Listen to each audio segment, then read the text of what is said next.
Willy Wonka and the Rape Factory. No, not tonight, Charlie cried as he buried his tears in his pillow. Oh yes, tonight.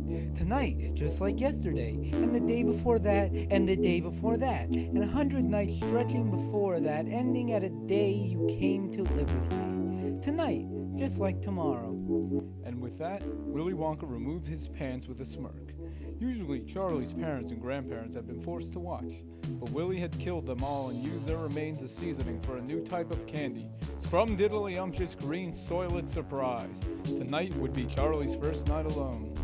Please, Mr. Wonka, please don't! Charlie let out one last sob of belligerence, but the Candyman tore off the young boy's trousers with no senses of regret. Let's see, what do we have here today? Is there a treat for me? I most certainly hope there is, said Mr. Wonka as we delved his thumb and 2 fingers into Charlie's anus, forcing them in until they were at the knuckle. Willy moved his hand around as if he was searching for something. Then his hand stopped, suddenly. Eureka! I found it! Removing his fingers, Charlie saw that firmly clutched in Mr. Wonka's hand was an everlasting gobstopper that Wonka had placed in there last night. Taking a lick, Mr. Wonka declared, It tastes just as delicious as the day I made it. Although I don't know how I got so much corn on the shell formula.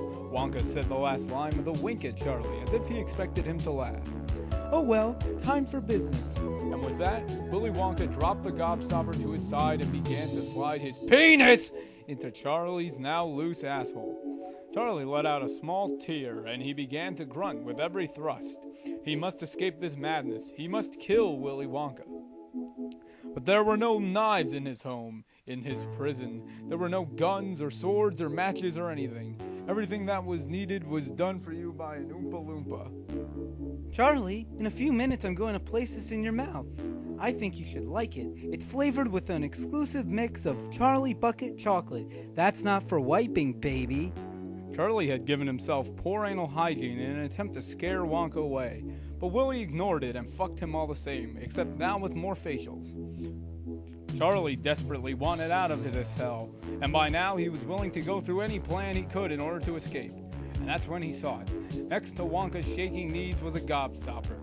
Charlie moved his hands back as if to play with Willy. But as soon as he was close enough, he grabbed the gobstopper and swallowed it whole. The taste was revolting, but he had grown used to the taste and smell of his own anal production.